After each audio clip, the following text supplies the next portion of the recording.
So what I want to know from you is when we have the jury back on Monday and you're still under subpoena, so you're still obligated to come, and I'm asking you now, when they're like, all right, we're calling Kenneth Copeland, are you going to say, okay, ask me what you want to ask me, I'll tell you whatever I'm going to tell you?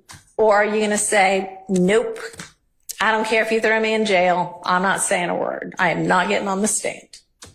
It depends on how I wake up.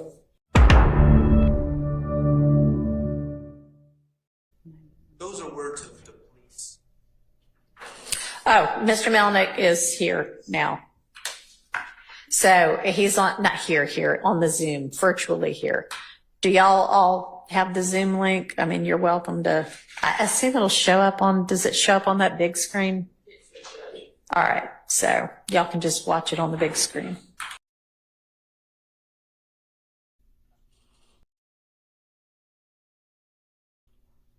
The next one is 90, page 90, 11, page 90, line 11 through 90, line 14. Correct.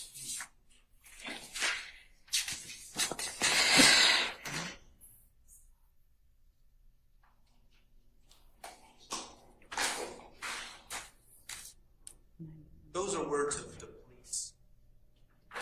Oh, Mr. Melnick is here now. So he's not here, on the Zoom, virtually here. Do y'all all have the Zoom link? I mean, you're welcome to, I assume it'll show up on, does it show up on that big screen? All right, so y'all can just watch it on the big screen. Are you ready for him? I am. I think I say yes, and yet I think I need to probably turn my camera on. There we go.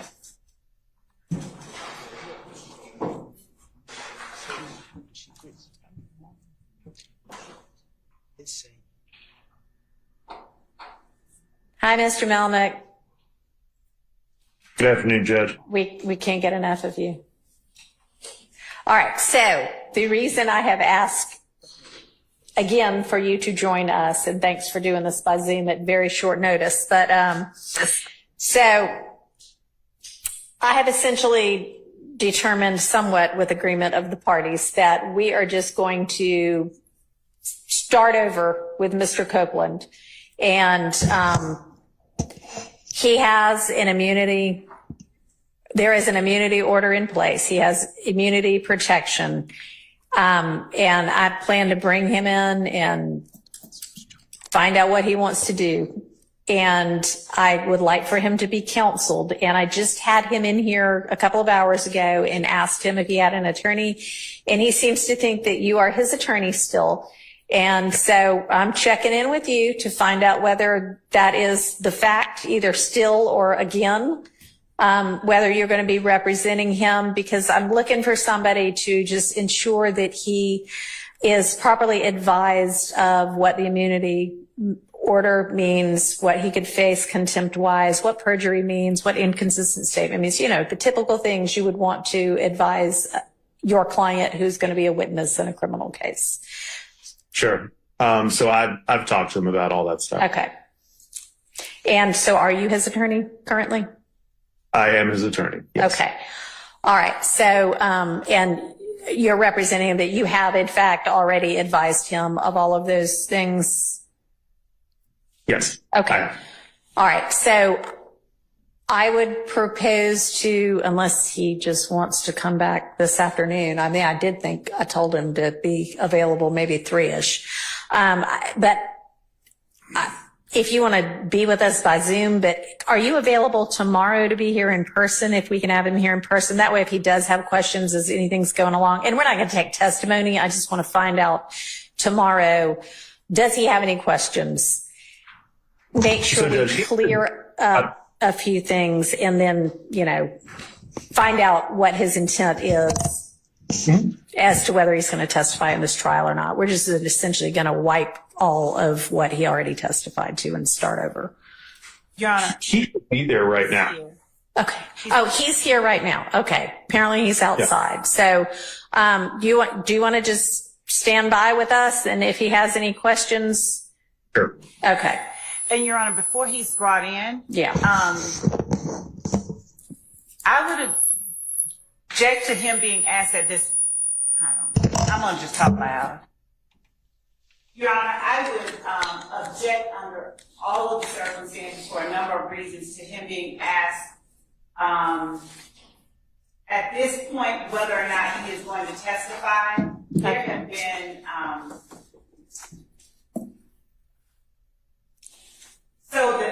he's made statements.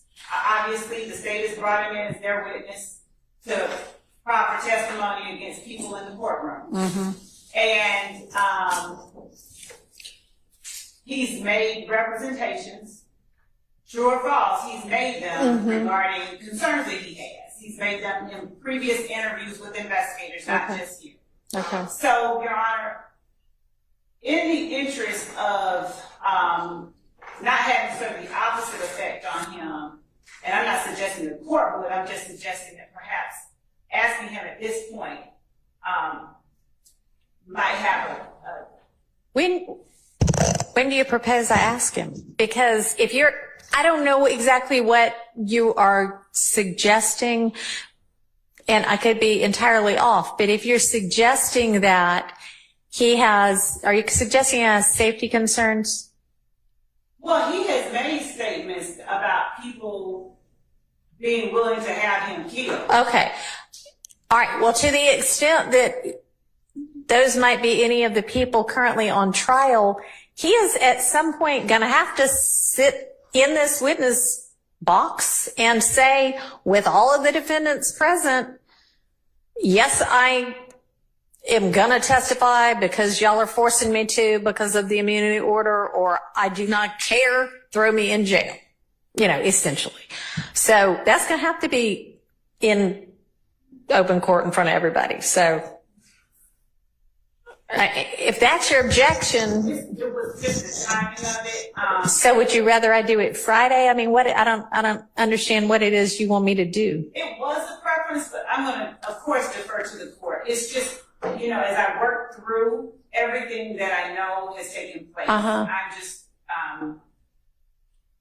trying to make certain that the interests of everybody are protected. Okay. I'm not trying to create a.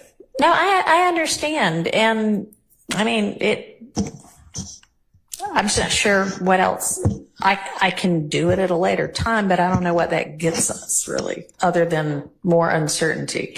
And I also realize he may say one thing right now and then another thing right before he is brought out in front of a jury. I don't know. We can still check with him again because we are not at this point having a jury in here tomorrow.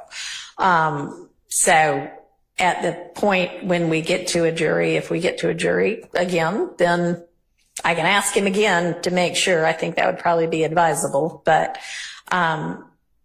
everybody's here right now. So I would propose that we do this kind of right now. But before I bring him in, does anybody have anything they want to make sure I make clear with him? Not for me, Judge. Okay. So, Mr. Melnick, you weren't here when we had our discussions about what was the outer limit of how long the court could hold him if he chooses not to testify. And it is my belief that the longest he could be held on contempt would be through the end of this trial. So if you need further discussions with him, let me know that. I don't think so, Judge. Okay. All right.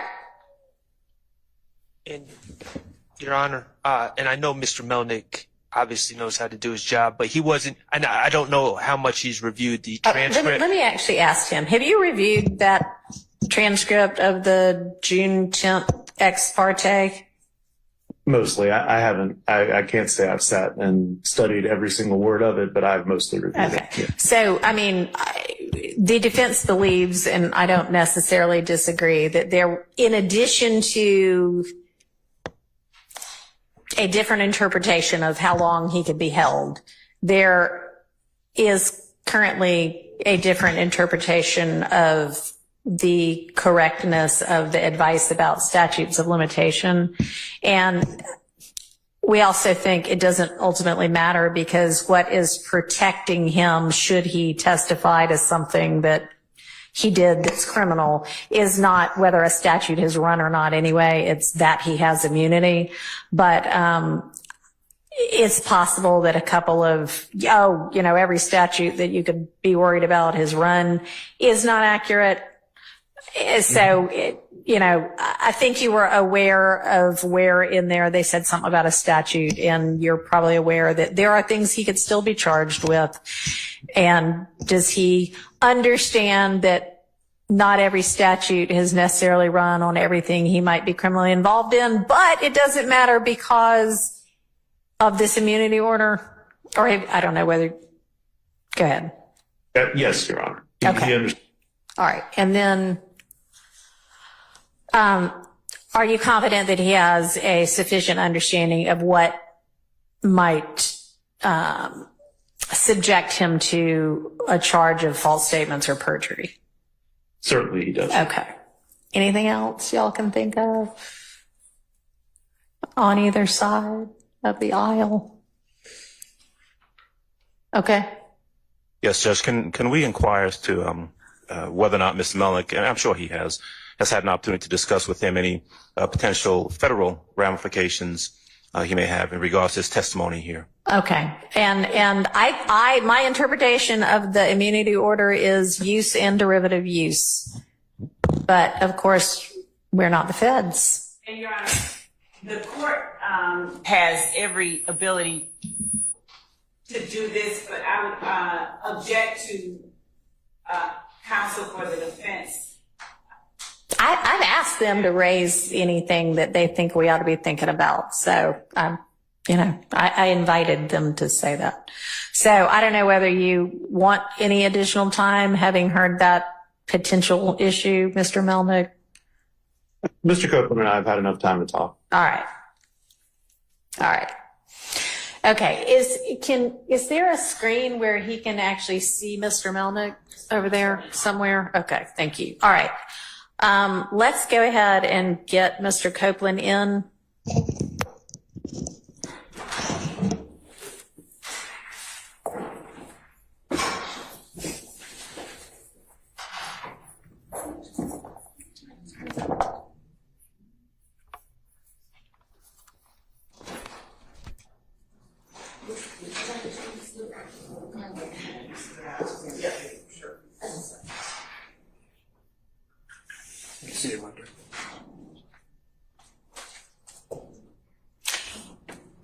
All right. Hello again, Mr. Copeland. Your attorney, Mr. Melnick, is with us by Zoom right now. You can see him on the video screen and he can see you. If there's any time you want to talk to him privately, let me know that. And I know y'all have had an opportunity since you and I spoke this morning from the bench and the stand to talk about the fact that the state is not interested in you pleading the fifth, and in order to avoid you pleading the fifth, they have secured an order that says you now can be essentially compelled to testify, because we are acknowledging that anything that you say, we cannot prosecute you for a crime other than perjury or false statements based on something that you might say that would otherwise incriminate you if it weren't for this immunity order. And if knowing that you still choose not to testify, the court can and will hold you in contempt. And what happens in that event is that you go to jail. And the length of time that you could be held in jail for, if you don't change your mind and say, okay, I guess I will take the stand, is through the end of this trial. I don't know how long it's going to last. I think previous projections had been February or March of next year. I don't know yet. but I guess that's not outside the realm of possibility. But it would only be through the end of this trial. It would not be through the end of whomever else might be severed from this case and tried later. And I know Mr. Melnick's talked to you in more detail about that. So I want to see if you have any questions of the court about that. I didn't understand. Now you said at the beginning. Didn't understand anything. All right. So, No, I'm saying, like, I heard you, but I don't know what you're talking about. okay. So tell me what it is that you'd like more information about. You said something about what they said about immunity? Yeah. What you mean? Okay. Does anybody, I think I've got the order. Mr. Melnick, have you reviewed the immunity order with him? Oh, you saying it's the same from last time? Hang on a second. Yeah. The same one as last time. Yeah. Yes. That one. So that's the one I'm talking about. And that is still in effect. So you're saying that changed? It has not changed. All right. So what has changed is it's my opinion that I cannot hold you in jail if you refuse to testify beyond the end of this trial. I think you had maybe been told something different earlier. And I don't think that is So I ain't got to wait accurate. till every defendant that's not here. Correct. But you would, if you choose not to testify despite this order, you would potentially be held in jail through the end of this trial, which might be February of next year, might be March of next year. I really don't know. It ends when it ends. And the state has 100 more witnesses, and I don't know, any defendant might also have witnesses. So it could take a while, but that would be the end of it, would be the end of this trial. Okay. So do you have any other questions? Okay. And do you want to talk to Mr. Melnick any more about this particular issue? No. All right. So I'm going to ask you right now because I'm planning to have the jury back on Monday. And I am going to tell them, we would essentially start over because I want you to have a voluntary, to an extent, choice and knowing choice whether to take the stand and be questioned and cross-examined or not, knowing that if you do, other than if you lie, as Mr. Melnick's discussed with you, and it's something the state knows and can prove, they could charge you with perjury or false statements, but they can't, if you incriminate yourself about another kind of crime, they cannot use that to charge you with a crime. And they can't say, Well, can I speak? you can, I yeah, have if you told have the a, state. huh? I have told the state I have lied and lied and I lied and know, lied. I know. And, So how are they going to be able to question me? I mean, that'll be their problem. That's their case to make or not make. I mean, that's not for you or me to worry about. So They said they're going to be able to charge me if I lie. Like, when it's up to them to choose when I'm lying.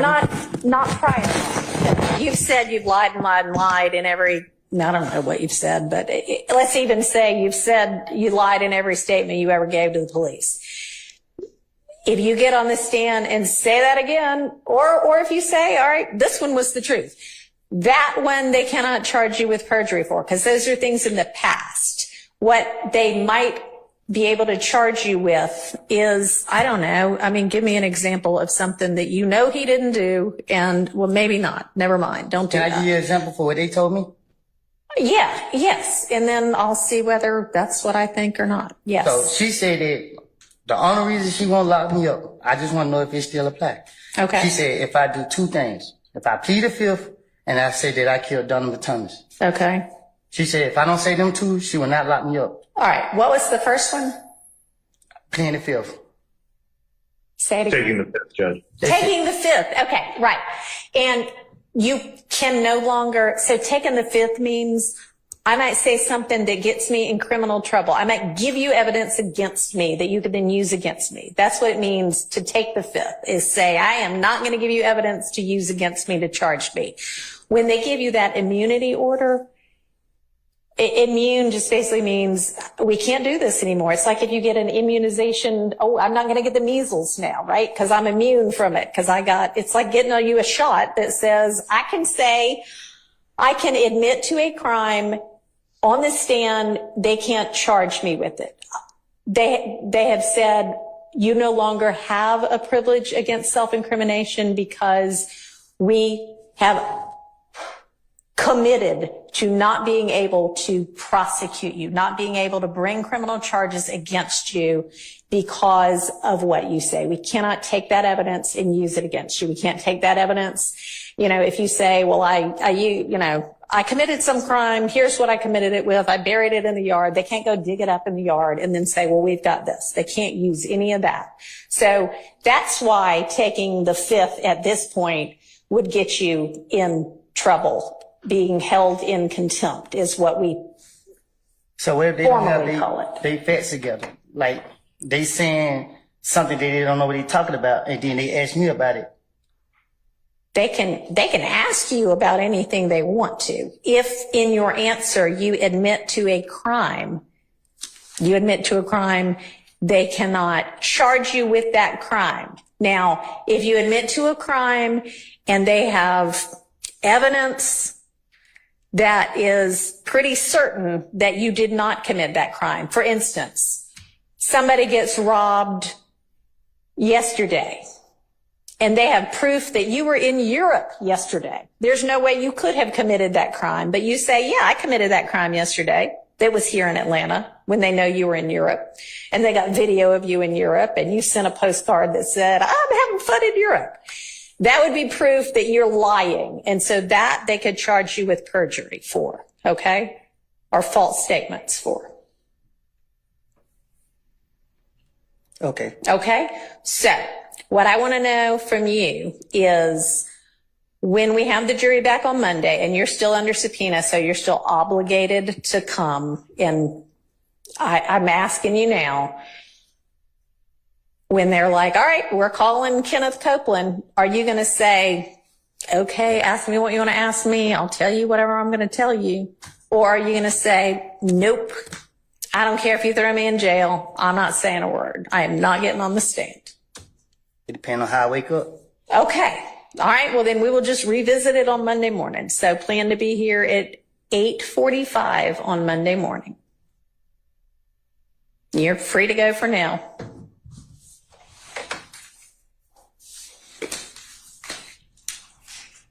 All right, Mr. Melnick, please be with us at 8:45 on Monday morning. Can you do that? Okay.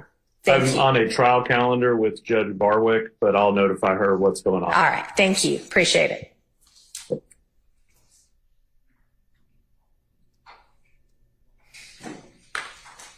All right. So there we have our answer to the extent we have an answer. We will revisit this on Monday morning, which is, by the way, when I plan to have the jury back. And we at least, I have some degree of confidence that he understands what his choices are and what his consequences are. Okay, back to Mr. Zachary's testimony.